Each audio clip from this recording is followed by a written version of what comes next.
Welcome to this online conversation on the topic ethics and sustainability in finance. I'll start with the first question to you, Julie. Do financial systems integrate ethical considerations, and does sustainable finance approach ethics in a genuine way? That's a good starting question for this conversation about ethics and finance. Is the financial system ethical?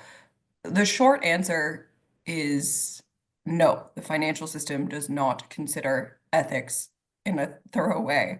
I don't think it's a secret that our financial systems are designed for efficiency, to generate profit, to generate exchange, not to advance human or environmental well-being in a core direct sense in any way. So I don't think that's a secret.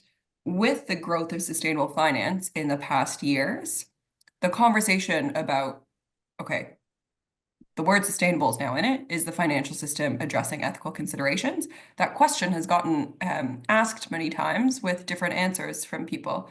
But a clear piece, and what my research showed in the Ethics and Finance Global Prize, was that no, even under the label of sustainable finance, ethics are not being applied in investment decisions in a way that is challenging the fundamental structures of finance, or the original structures of finance, of financial risk, financial return, financial profit and exchange. I think a clear example is when this comes to climate change. Sustainable finance, as it's grown, is still really about risk and information. That is how financial professionals are trained to evaluate an investment. That's the name and game of the business. I will differentiate that there are some investors who would consider themselves positive impact investors. That's the type of investment that I used to do. And in that case, you're thinking about risk return and your impact on the world. That's when you start to consider ethics. There aren't many large, I can't actually think of any very large institutional investors who work with that framework. A lot of foundations do, not pensions, not banks, because a lot of them don't understand that impact, that ethical consideration as part of the mandate that they can pursue. So impact investors, yes, are thinking about ethics, but that's not the mainstream of sustainable finance, nor the mainstream of the financial system. Climate change, as mentioned, is a really clear example of how ethics are not applied in the financial system.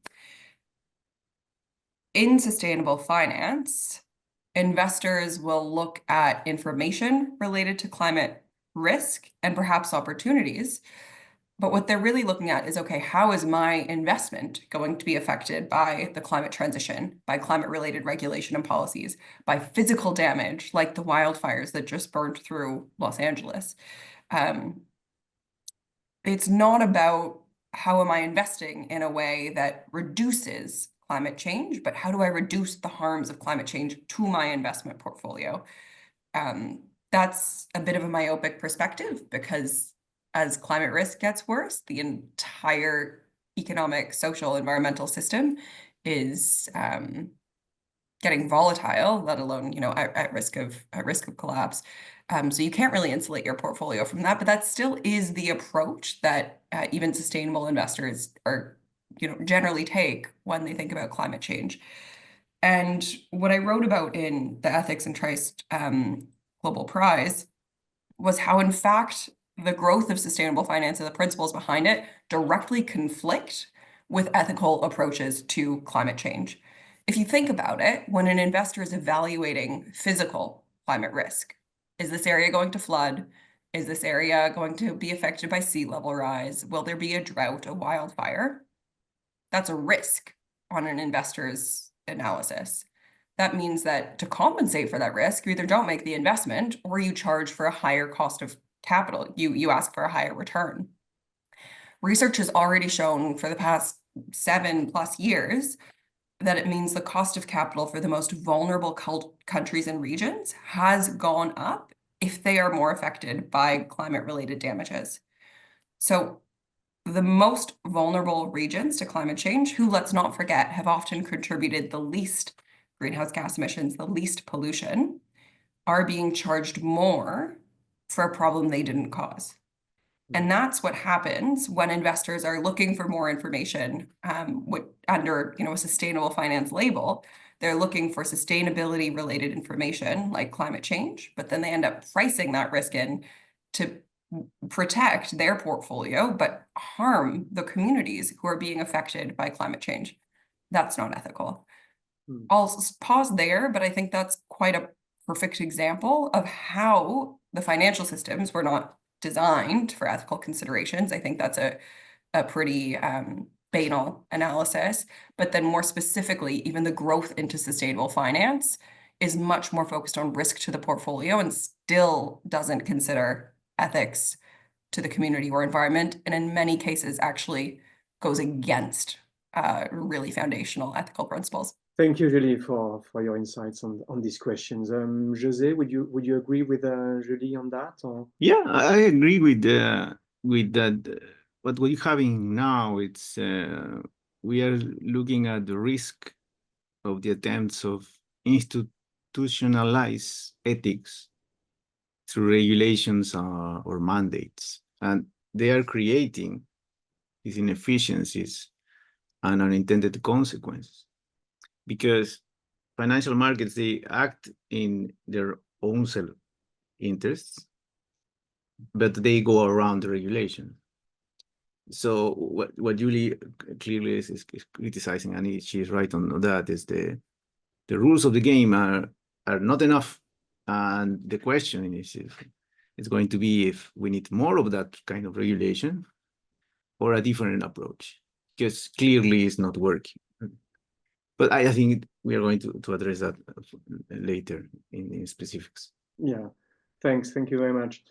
Yeah, so I think it's an important aspect that for now, the financial system remains focused on efficiency and risk, and even if we take into account sustainable finance, it doesn't really address ethics in its operation. But José, to what extent does ethics vary according to different regions and cultures, and what could be the implications for sustainable finance? Because I know you've done research on this topic, and I think it's an because it'll give you maybe one of the different way to view why these regulations are failing. You know? Because you have ethics vary greatly across cultures, because they are shaped by history, by religion, by societal norms. For instance, you have the Western markets, developed markets, where ethical finance often emphasizes transparency and accountability and short-term profits. In contrast, if you go to the Asian markets, they may place greater weight on collective benefits and long-term stability, naturally, you know, even before the sustainable finance movement was around us. So these differences have direct implications on how you manage sustainable finance. No? For instance, a region focused on transparency may prioritize detailed ESG disclosures, while a culture emphasizing collective well-being may focus on community-level impacts, you know, like erosion in forestry, fires, and the El Niño phenomenon, droughts, and things like that. So this variation can lead to challenges when you are creating global financial sustainable standards. For instance, you have an ESG universal framework like that we have here right now in financial markets. These can fail. They can fail to accommodate specific local priorities, such as indigenous rights in Latin America or labor standards in South Asia. You know, the ESG is not only the environment; it's the social part too, and the G part is going to be the governance, how companies, in this case financial companies, address these two challenges. So the issue is how to balance the global frameworks with local adaptability. Mm-hmm. Because the ESG criteria or ratings and the UN Sustainable Development Goals, they try to provide a common baseline, but they don't allow the flexibility to address regional nuances effectively.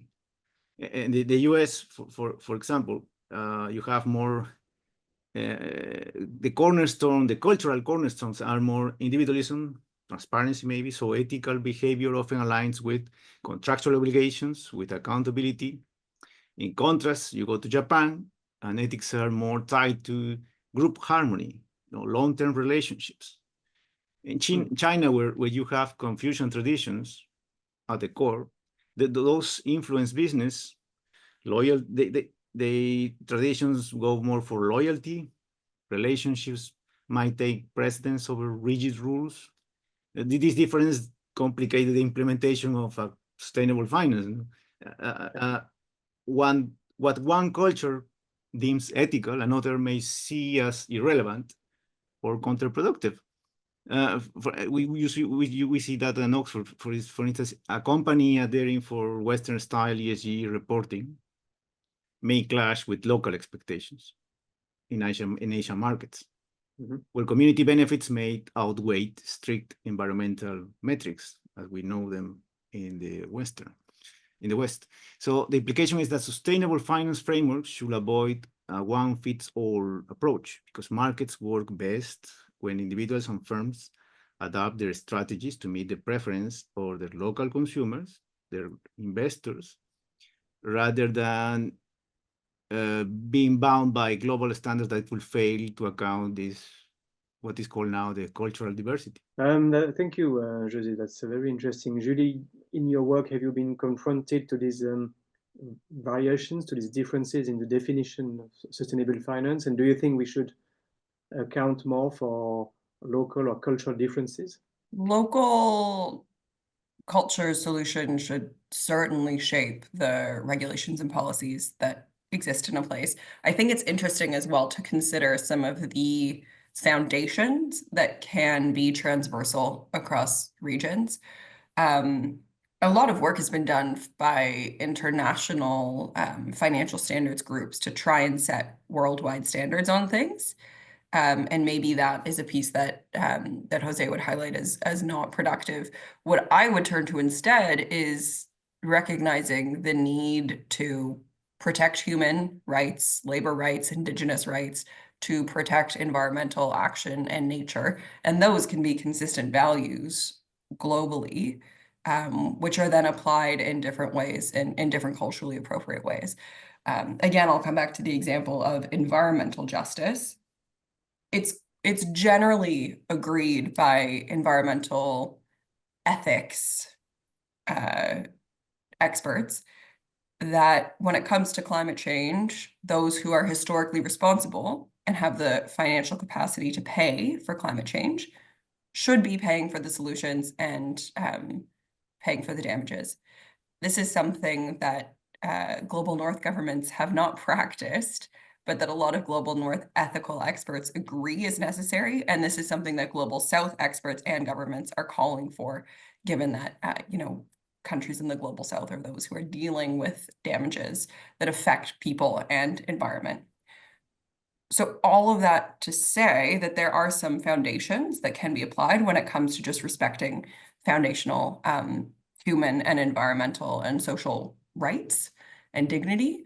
And those pieces can be transversal when it comes to ethics. What I think was really interesting, what José presented, is how governments attempt to regulate for sustainable finance and whether or not they integrate ethics. I'd say from the global North perspective, that transparency approach to sustainable finance is in fact not even integrating any type of ethics. It's not just that it's a different type of ethics from perhaps other cultures that José is referencing, but more just that it's not taking that ethical approach, it's still taking that efficiency approach.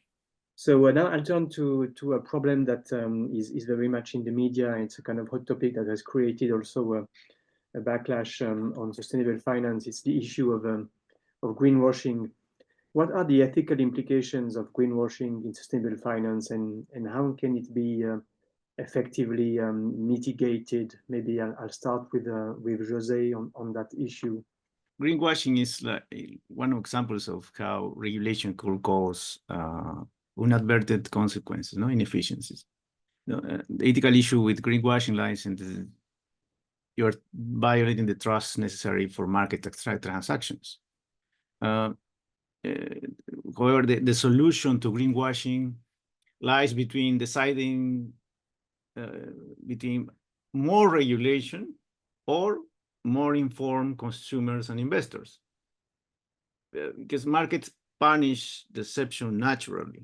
If consumers and investors discover a company is greenwashing, they will redirect their money to the more honest competitors. So attempting to regulate greenwashing often leads to regulatory capture or excessive bureaucracy. So what happens is large firms with the resources to comply with complex regulation, have the money and the resources, may thrive, while smaller, more innovative firms are pushed out. And in fact, you are reducing the competition of the good guys. The real mitigation lies in transparency driven by market demand. So companies can genuinely prioritize sustainability, will differentiate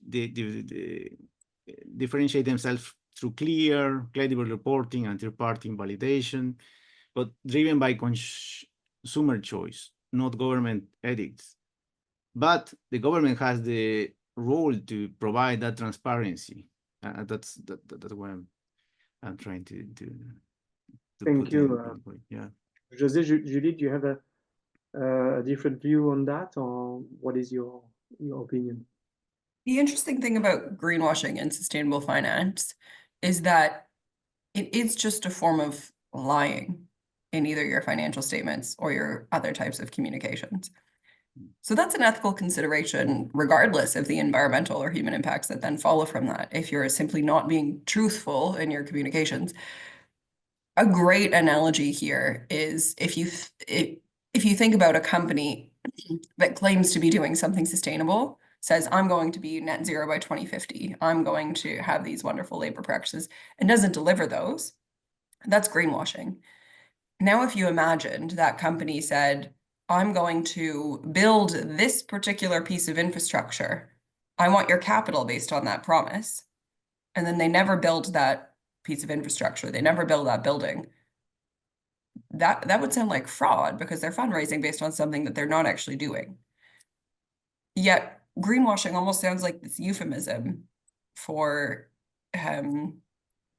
failing to take a moral approach. But at the end of the day, if a company is greenwashing or a financial institution is greenwashing, it means that they're making a commitment publicly and they're expecting capital to flow to them, whether from consumers or from investors, based on a lie. So I think that's really the fundamental consideration that I've gotten to on greenwashing, where it's, of course, it's bad for a company to not follow through on their sustainability promises because that sustainability promise hasn't been met. But it's in itself problematic that they're presenting that they'll do something that they simply aren't doing. Right. Yeah, thank you. So how do you see the role of regulators and international frameworks? Can they help to address this issue, or who should be in charge of regulating or improving the application of sustainable finance? Why don't you go ahead, José? Oh, well, I think that the role of regulators should be limited to ensuring a level playing field, preventing fraud, enforcing contracts, and protecting the interests of everyone, the property rights and the benefits in the long-term benefits for all the participants. Beyond that, ethics should be the domain of individual businesses and consumers. International frameworks often create distortions by imposing uniform standards that don't reflect, as we told before, we were talking about local realities. Western ESG priorities may not align with the needs of emerging markets in Asia, where you have rapid development, job creation, might take precedence over the strict environmental benchmarks. sustainable finance will be most effective when guided by maybe the local market forces, with investors choosing to support companies that align with their values. And you can make a differentiation between United States or even two countries that are developed. United States is more about justice, clear rules, accountability.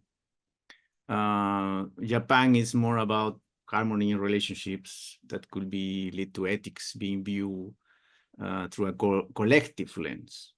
You know? So and China, we mentioned the traditions of loyalty, relationships of rigid adherence to externally impose ethical standards. And you can see that in the commitments that they do in these Paris agreements and these global summits where they don't participate, or they don't want to be participating. So, and you have the other countries like Latin America or Singapore, where you can have a mix, an hybrid of both. So when you're trying to apply regulations, you don't take into consideration that naturally financial markets encourage ethical behavior if you think about the long-term success depends on trust and reputation. So you can have ethical lapses, no? When you're exposed, you are greenwashing or something like that. And here lies the role of the regulators if you are punished by the loss of market confidence, which is far more efficient than just a system of accountability that government is going to impose their moral standards. So what I mean is, without ethical intent, because ethics is about the choice to act ethically, sustainable finance could evolve into a mere box-ticking exercise. You know, failing to deliver on this promise of meaningful impact, because financial systems integrate ethical considerations not only to the extent that the markets, participants, individuals, families, business, choose to act ethically. Because markets are driven by self-interest, and the ethical component arises in the voluntary exchanges between the parties, all parties, and thinking that all can benefit from that in the long term. Yeah. Thank you, José. So ethics should not be really regulated by governments, but it's a question for individuals and businesses. Julie, what is your word on that topic? Should regulators integrate ethical considerations into their policies and supervision? The distinction between the idea that regulators aren't taking some type of ethical consideration already, or that financial markets aren't taking some type of ethical consideration already, is artificial, because the prioritization of a financial return over other types of social and environmental return is in fact a decision that's being made and that's being supported through regulation and policy and the mandates of institutions. So it's certainly very important to maintain independence between governments and different types of financial institutions. You need independence between groups who are making decisions about how our world looks, but what they're accountable to should be remedied. For example, if you think about the policies that set the duties of financial institutions, those can and should be expanded to be considering the broader best interest of the stakeholders that are being served. So I can name an example in Canada of a particular pension fund that has a mandate to advance financial returns for their pensioners, while also investing in the economic best interest of the province which it stems from. And that creates an entirely different investment approach than a financial institution who only has a mandate to maximize financial returns. So I think that's where you can get into a place where financial institutions are making investments that are actually productive for a society rather than just short-term profitable, because just short-term profitable investments are quite harmful for ethical decisions and are making a deliberate decision to ignore other considerations rather than just short-term profit. So that's where regulation can and should be taking, a greater perspective on what is the ethics of what these investments are doing. Are they making investments that are actually beneficial to the people across the country, across the city, across the world?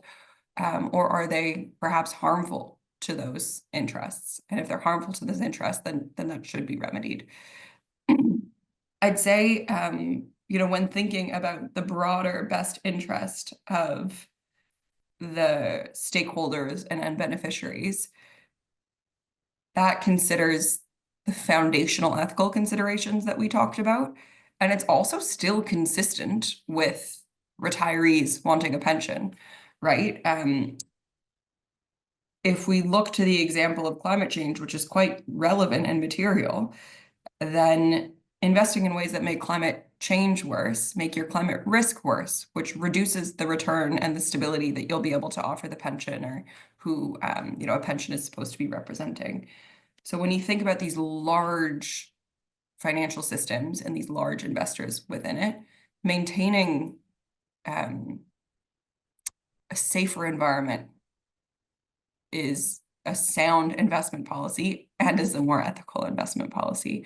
So I would take to that. I think there should be a lot more honesty from within financial regulation, that it is already touching on ethical considerations by choosing not to integrate them, and that there are ways to integrate them through particularly broadening the mandates and duties to make sure that investments are working in the broader best interest of the people who they're representing. Thank you very much, Julie and José, for your insights on this very important topic.